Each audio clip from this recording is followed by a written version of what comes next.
Hey guys, welcome back to the channel and to part one of my conversation with the author of Get Out of My Head, Meredith Arthur. I spoke to her about a bunch of things around anxiety and overthinking that I have dealt with and which I'm sure you're dealing with as well. And there's a lot to unpack here for you to look into using in your own life. But before we get into the conversation, I want you to smash that bell icon and hit subscribe and go straight in to part one of my chat with Meredith.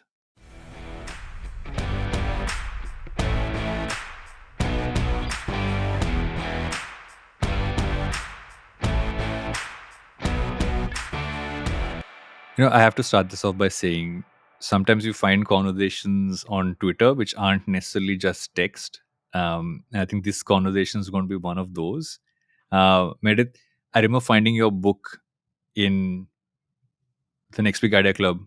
And then I went deeper and I bought the book and I read it once and I read it again and I took a lot of stuff from it. And then I tweeted something from your book and then you responded and I messaged you and said, I slid into your DMs, as they call it, as I hear the young folk call it. I slid into your DMs and I was like, "Do you want to come on my podcast?" And we're talking now. Two overthinkers talking on for me a Friday night. For you, it's in the morning, and we're talking about overthinking. Is there anything more?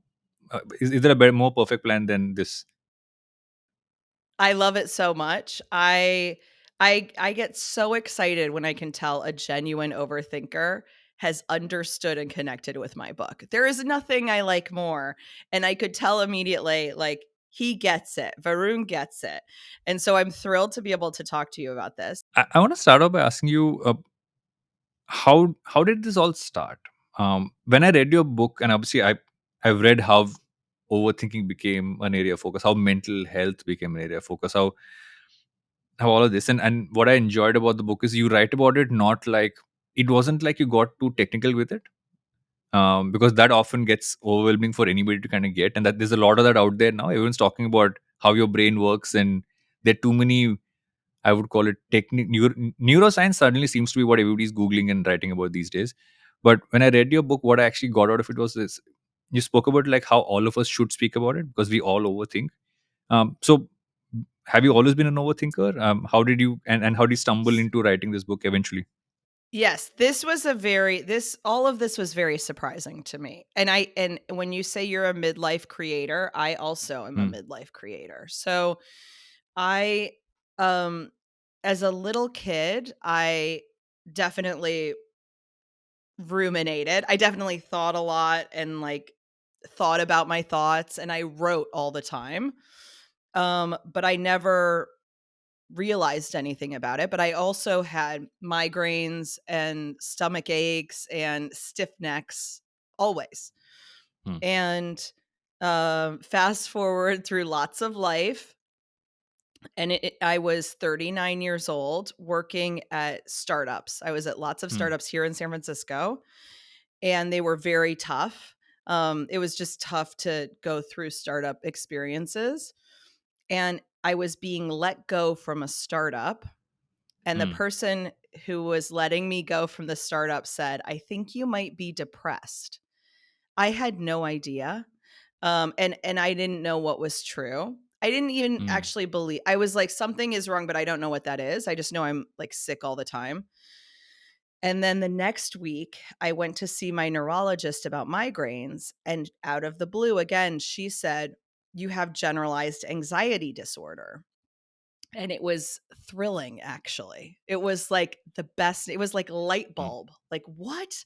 That's what all of this is? Because you kind of knew, okay, maybe I can figure out what this is. Yeah. Yeah, things had felt so strange, but I really did not know why.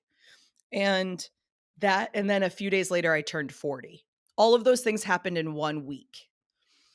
So that was a very Hmm. pivotal week for me, and it was so confusing about why I did not know. Why did I not know that all of this thinking was anxiety? I just really didn't know. I had even been calling myself an overthinker on social media for Hmm. years before that. Like I knew something was happening. I just didn't know there was any problem with it.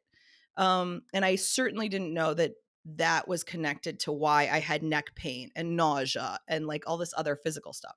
So, right after my diagnosis, I did what everyone does, which is I went onto Google and I looked up, what is Mm. this anxiety? What is anxiety disorder? And what I saw was a lot of writing, like you said, that's very, it didn't, it didn't connect for me. It said a lot of things around you're worried all the time. And I never felt worried. I felt Mm. actively engaged. I felt like I'm going to solve everything. If I work hard enough, I can solve everything. I never thought there was anything wrong with it. I just knew, like, give me a problem and I'll work, work, work to solve it. And so that moment was where I said to myself, this is not talking about things the way I need that to talk about things. And I'm probably not the only person in the Yeah. world like this. So I Yeah.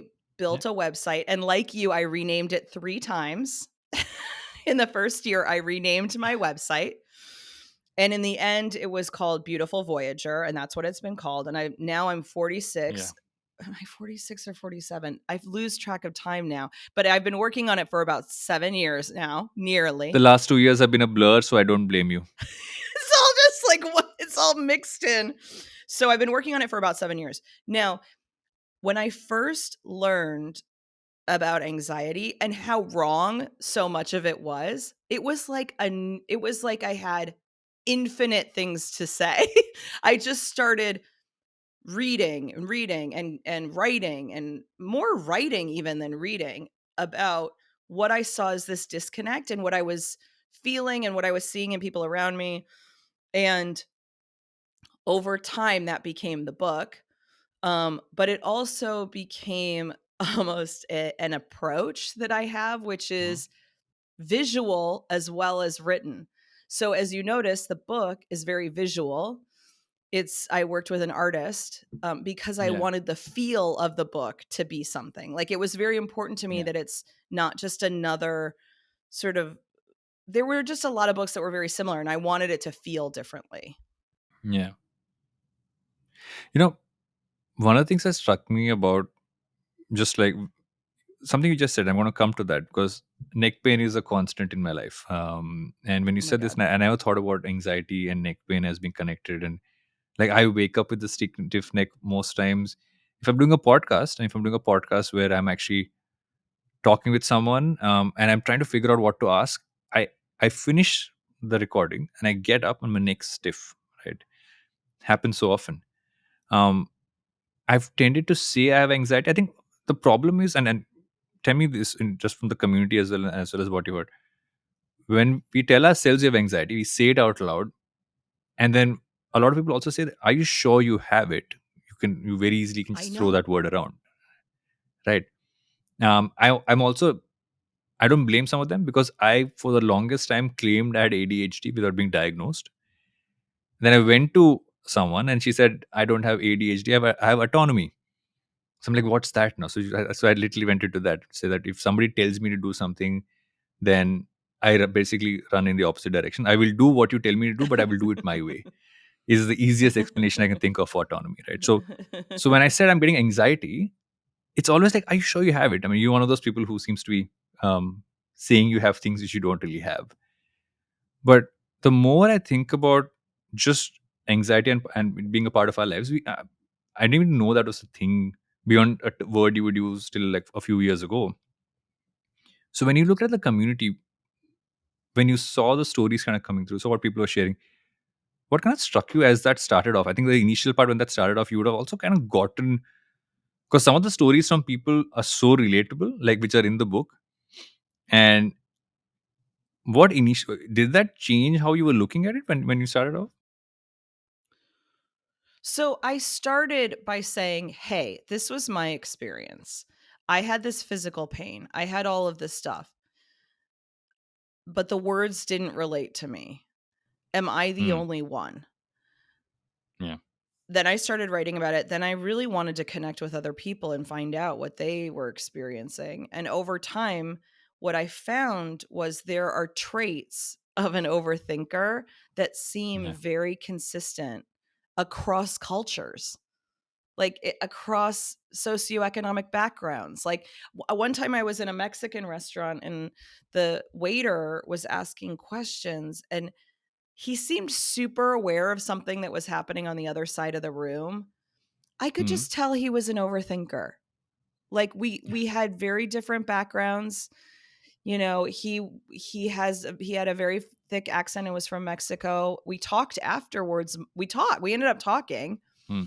and Yeah. he was really interested in the work, but like that was because he had the sensitivity. There's like sensitivity to sound. Some of it Hmm. seems a little ADHD-ish, like Yeah. sensitivity to Yeah. sound, sensitivity to surroundings, a deep awareness of people around you and what how they Yeah. behave and what you're getting from how they behave. And Yeah. these things kept happening over and over. Meeting people from different backgrounds, different cultures, all having this overthinking quality. I don't even Hmm. care. Like, I use the word anxiety just because that's what the establishment uses. That's what sort of Yeah. it is said anxiety disorder. But my and everyone also for me wanted to be like, were you diagnosed? Were you diagnosed? And I did go Yeah. through those processes, but I didn't find them very helpful. I went to, Hmm. University of San Francisco and saw somebody, but Because they don't give you a solution. not only that, but I felt like they kept asking me whether I had anxiety. Like I remember the Hmm. when I was going to see the Yeah. therapist, he was like, "Well, let's make sure it's not bipolar. Read these books and tell me." And I'm like, "What? You're stressing me out." Like you're asking me to tell you whether it's bipolar? Are you kidding? This is not the right process. Yeah. So I don't, I know a lot of people are very like, what is the diagnosis? Is it the diagnosis? And that is, you know, maybe part of your journey. It was for me. Being told like, hey, it's an Yeah. anxiety disorder was very helpful to me. But Yeah. ultimately, I always say like follow the pain. Follow the Hmm. if you're having that neck pain, if you're having back pain, nausea, for me it was nausea. Some people have tingling. Those are Hmm. very objective realities. Like Yeah.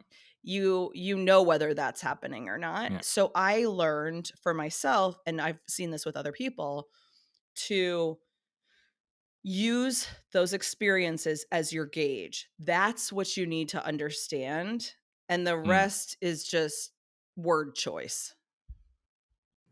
You know, there's this one piece which comes in the beginning, which I that's what I think in many ways I kind of got sucked in. Right? Is that you talk about waves and you talk Yes, about how, because I've always assumed, because that's the first time I think a lot of us realize we have anxiety. So when you get that feeling that I know.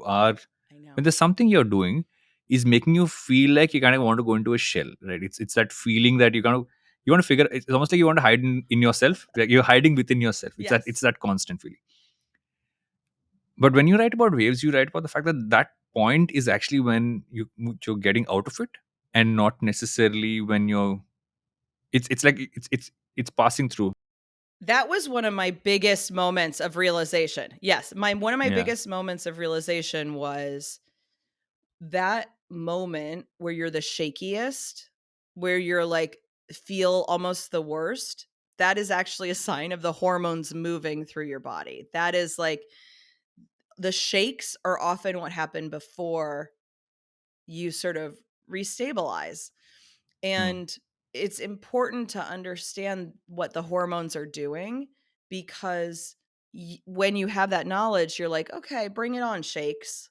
Like, next thing Hmm. is that it's over. And I think a Yeah. lot of, you hear that a lot, right? Like, if you're going to go give a talk, and you're scared, like also be like, I'm also excited. You sort of like help Yeah. yourself understand what the hormones are doing in your body. It's the same. It's like helping yourself reframe to understand literally this is what's happening with the hormones. I'm shaking. That's Yeah. like me like discharging the wave. Yeah. It's not like it's coming on to you, it's actually leaving you. And I Yes. remember reading that part and it hit me, saying that the number of times when that feeling has hit me. And I think it's especially been a lot more in, I would say, in the last 2 years. I think the pandemic just brought out so many of these feelings. And like I had anxiety leaving the house. I went through this phase where I would not leave the house and I would just sit at home. I would not go downstairs where I can just go for a walk, right? In our building, and I would be like, no, I'm just staying at home. And at some point, the others in the house, my wife and daughter, would say, can you just come on the roof? And like we have a walkway on the roof. Can you just go walk on the roof? And every time I went out, every time I saw people around, and if they're not wearing a mask, that's a whole different problem.